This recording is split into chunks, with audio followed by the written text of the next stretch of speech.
మన private bus owners తోని meeting చేయడం జరిగింది. వాళ్ళ అసోసియేషన్ మెంబర్స్ కూడా రావడం జరిగింది.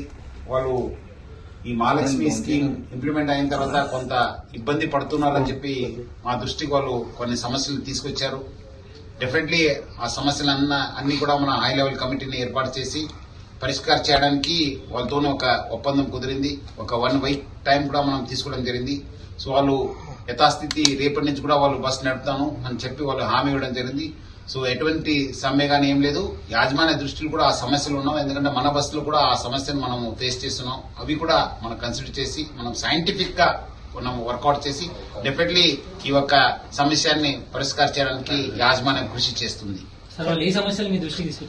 కొంత ఎందుకంటే వాళ్ళకు ఈ కేఎంపీఎల్ పెరుగుతుంది, కొంత మన మెయింటెనెన్స్ కాస్ట్ పెరిగింది, కొంత టైర్స్ మనము యూసేజ్ ఎక్కువ అయిందని చెప్పి, అదేవిధంగా కొంత ఇన్సూరెన్స్ కూడా మనకు కొంచెం ఇబ్బంది అవుతుందని చెప్పి కూడా వాళ్ళు మా దృష్టికి తీసుకురావడం జరిగింది.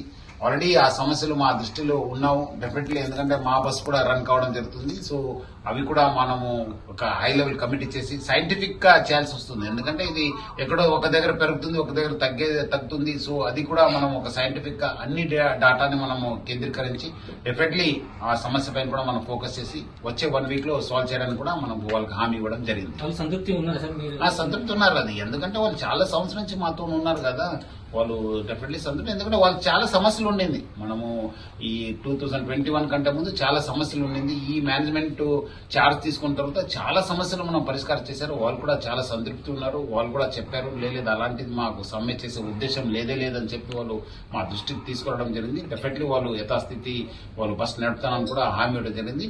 సో ఈ సమస్య పైన డెఫినెట్లీ మనం ఒక కమిటీ ఏర్పాటు చేసి మనం definitely will work out.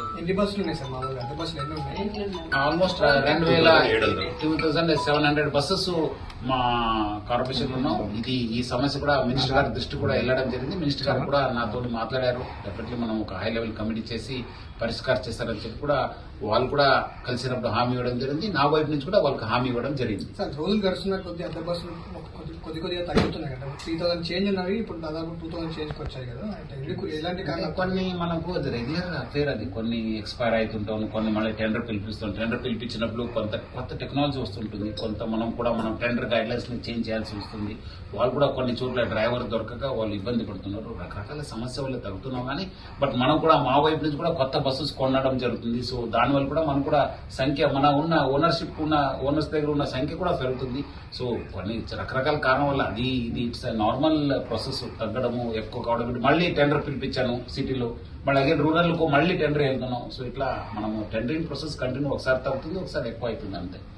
Sir Sankranti పండుగ వస్తుంది కదా సార్, రద్దీ ఇప్పటికే విపరీతంగా ఉంది. ఎట్లాంటి చర్యలు తీసుకోబోతున్నారు? రేపు మన వాళ్ళందరితో ఆఫీసెస్ తో జూమ్ కాన్ఫరెన్స్ ఏర్పాటు చేశాము. ఎందుకంటే వాళ్ళు కూడా ఒక అభిప్రాయం తీసుకుని ఒక 1 or 2 days లో మన ఒక యాక్షన్ ప్లాన్ ని మనం రిలీజ్ చేస్తాం. అలాంటిది ఏమో లేదు, మనము అది రెగ్యులర్ గా ఉంటుంది. సో ఒక స్కీమ్ కూడా కంటిన్యూ అవుతుంది. డెఫినెట్లీ మనము ఎట్లా చేస్తే బాగుంటుంది, ఏమేమో ఎక్కడెక్కడ ఏ ఏరియా నుంచి కూడా మనం కూడా కొంచెం సైంటిఫిక్ డాటాని యూజ్ చేస్తున్నాం. గత 2-3 సంవత్సరాలు ఎట్లా మూవ్మెంట్ అయింది, ఏ సెక్టర్ లో ఎక్కువ మూవ్మెంట్ అయింది, ఈసారి ఎక్కడ అట్లా బస్ ని ఎట్లా మొబిలైజ్ చేయడం పైన ఒక సైంటిఫిక్ గా చేసి, ఎందుకంటే 12 నుంచి మనకు ఇది హాలిడేస్ ఇవ్వడం జరిగింది. సో డెఫినెట్లీ మనకు 10 నుంచే మనకు మూవ్మెంట్ స్టార్ట్ అయిందని చెప్పి మనం ఎస్టిమేట్ చేస్తున్నాం. మనం కూడా ఒక సైంటిఫిక్ వేగా మనం ఆలోచించి రేపు మన ఆఫీసర్స్ తోటి జూమ్ కాన్ఫరెన్స్ పెట్టడం జరిగింది. డెఫినెట్లీ మనము త్వరలోనే ఒక యాక్షన్ ప్లాన్ ని రిలీజ్ చేస్తాం. మేడారం ఇంకా 1.5 నెల ఉంది కదా. సో ఫస్ట్ సంక్రాంతి దాటిన తర్వాత నెక్స్ట్ మేడారం.